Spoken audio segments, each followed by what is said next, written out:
Então, mais um Cafeína aqui. Olá, bem-vindos. Bem-vindos ao Cafeína. Bom, estamos aqui hoje, eu, Henrico. Eu, Batata. Exatamente. Para falar aqui um pouquinho sobre Pokémon. Mais especificamente sobre a época que Pokémon ainda não existia.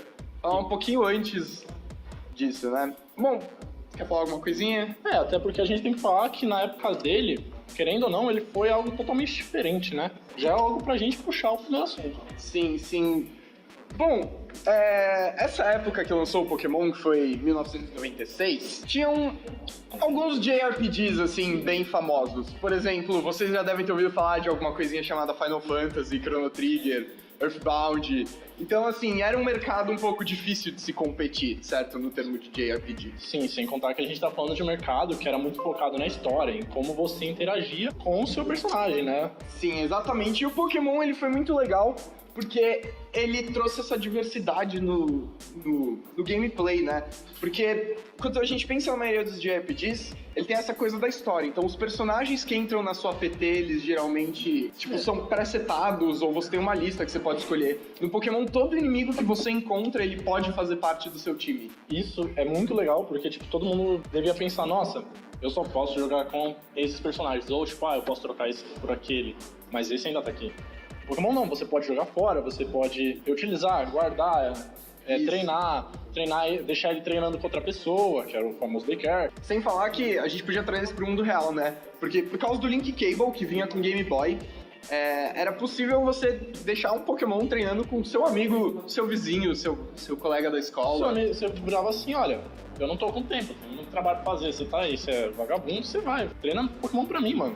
Ou você podia roubar o Pokémon do babaca que achou que ia deixar treinando com você, né? Se você fosse aquele cara também. Eu tinha lido que já tinha bugs naquela época que você podia pegar o Pokémon do cara e ainda devolver o Pokémon e continuar com ele. Que existe até hoje. Glitch de duplicação, Sim. As coisas começaram cedo, né? Teve o glitch do Mew, Missing No. Pokémon tem a sua história Pokémon é um glitch até hoje. Isso. Aliás, o Missing No, você sabia que, teoricamente ele era pra ser reza a lenda que era pra ele ser o Yoshi. Essa é a lenda principal, mas pelos códigos que mostraram no jogo... a história de que ele era pra ser o Missing Link entre o Kangaskhan e o Marowak, ou Kibone. Uma pré-evolução do Kangaskhan. Eu conheço essa história. A história que eu conheço é que ele era pra ser o primeiro... Ele era pra ser o tipo... Bird. Ele era pra ser um Pokémon tipo Bird, não tipo Fly, nem tipo normal. Isso, porque tinha uns Pokémons Bird, mas ao mesmo tempo... Eles não eram Bird. Porque eles queriam fazer um tipo... Por exemplo, o Charizard não poderia ser Bird, então ele não poderia voar. E eles fizeram, Flying pra ser um pouco mais genérico. Eu acho que eles devem ter deixado alguma coisa no código. Mas essa é só a história que eu ouvi, então, sei lá. São muitas histórias. Bom, mas continuando aqui, o Pokémon foi criado por um carinha chamado Satoshi Tajiri. Perdoem aqui a mispronúncia, eu não faço ideia de como fala. BR, Guerre. Ele fez esses jogos porque ele cresceu em Tóquio, numa área rural. Acho que a maioria das pessoas que gosta um pouquinho mais de Pokémon conhece essa história. Ele cresceu nessa área rural, caçando insetos e imaginando eles batalhando. E aí ele cresceu e foi trabalhar pra Nintendo. E ele fez o primeiro pitch dele pra Nintendo em 1990, quando ele viu a capacidade do Game Boy de trazer essa coisa do multiplayer. Assim, tanto que dizem que ele toma o Miyamoto como mentor, assim, dos games. Quem não toma o Miyamoto como mentor, Sim. né? Não é um mentor, mas acho que como o grande Messias. Ele é o Messias. Ele é o Messias. Miyamoto é minha religião. Miyamoto é minha religião. Bom, quando a gente pensa em Pokémon, assim, dando uma olhada nele, comparado aos jogos que a gente já comentou, Chrono Trigger, Final Fantasy, blá blá blá, a gente vê que ele tem muitas semelhanças também. A gente vê muito batalha por turno nessa época, a gente via aquele sistema pedra, papel e tesoura, que no Pokémon é obviamente um pedra, papel e tesoura super glorificado, assim, né? Um tipo é mais forte que o outro. Exato, tem 2 vezes, 4 vezes, Pokémon com 2 tipos, mas assim...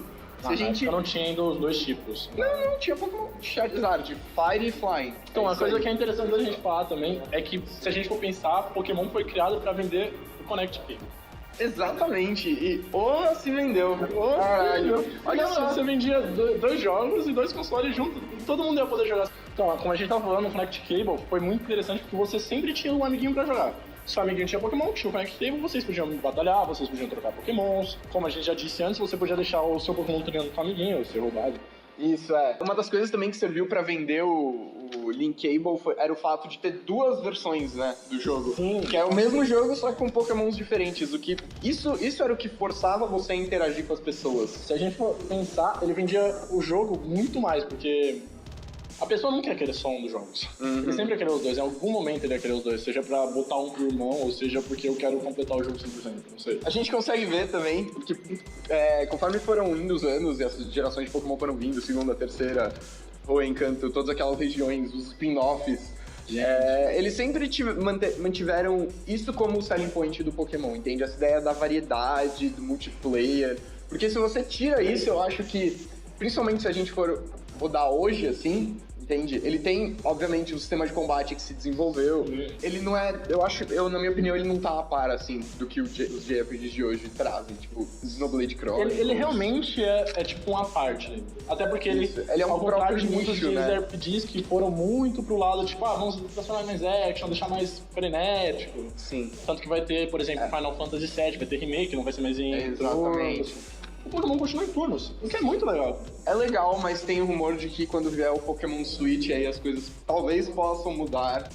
Talvez não também. Talvez não, porque o Switch e Pokémon funcionam muito bem. Funciona.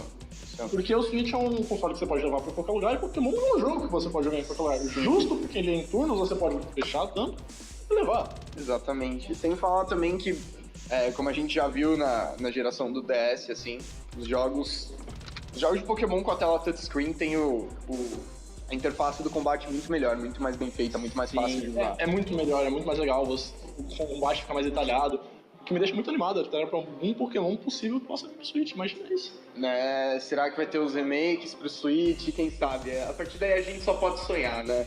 E como esse vídeo como a gente não vive do futuro, né? A gente vive do presente e do passado aqui, contextos culturais também importam, gente. Context matters. Mas se a gente for pensar em uma coisa bem rápida, falando agora dos spin-offs que vieram surgindo, muitos spin-offs, eles eram muito da fórmula principal. Vamos lá, Pokémon Stadium, Pokémon GX, desculpa. XG, Gate of Darkness. Eu sempre confundo. É a carinha. Pensando na carinha, assim, XD. Obrigado. O Gate of Darkness. Acho que só pro Wii pra frente, que foi mudando mais, eles eram em turnos. E eu sempre fiquei admirado, porque tipo, eles são um console mais poderoso, então não é desculpa de não ser o console. Mas eles tentaram outras coisas, tipo o Pokémon Snap foi uma coisa, o Hey You Pikachu no 64 que também... Sim, o Pokémon Snap foi interessante, que ele foi popular até, né? O sonho das pessoas era o Snap pro Wii U, assim, só que a Nintendo deixou isso morrer. Agora vai ter que ser pro Switch e vai ser... Não deixou morrer, é uma função do Pokémon Sun and Moon. Uma função do Pokémon Sun and Moon é o Pokémon Snap. Não é um jogo focado, mas é uma função. Não dá pra falar que deixou morrer. Ok, não deixaram morrer, mas podiam ter dado Podiam ter feito o Rotom Snap, cara. Rotom Snap com realidade aumentada, assim, no seu 3DS, sabe? Você mira nas coisas, assim, e tira foto dos Pokémons. Por favor, Nintendo, escute a gente. Paga a gente, pelo amor de Deus. Nintendo, patrocínio aqui. Patrocínio. A gente precisa. A gente precisa. Uma coisa assim, não sei se falar pra encerrar, mas uma coisa legal pra se falar, com certeza, fora tudo que a gente já falou, é pensar em como o Pokémon não mudou tanto, assim, se a gente for pensar, a jogabilidade continua a mesma até hoje, e ele foi acrescentando muita coisa que ao mesmo tempo mudou pra caralho. Sim. Você imaginava quando o Pokémon lançou que você ia ficar fazendo duas semanas de breeding, assim, pra conseguir aquele... Breeding? A gente nem sonhava com isso.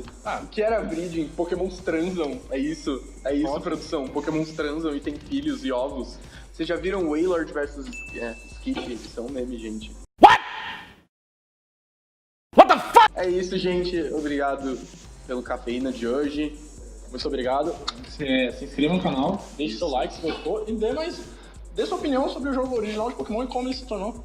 Fala pra gente. E a gente não faz um vídeo de resposta. Isso, e assistam aí o vídeo dos caras aí sobre Pokémon, aí o meta, como é que tá, essas coisas. Se você se interessa por isso também, vai ser bem divertido. Tá por aqui ou aqui. Aqui, ó. Não sei onde tá em algum lugar. É isso. Obrigado.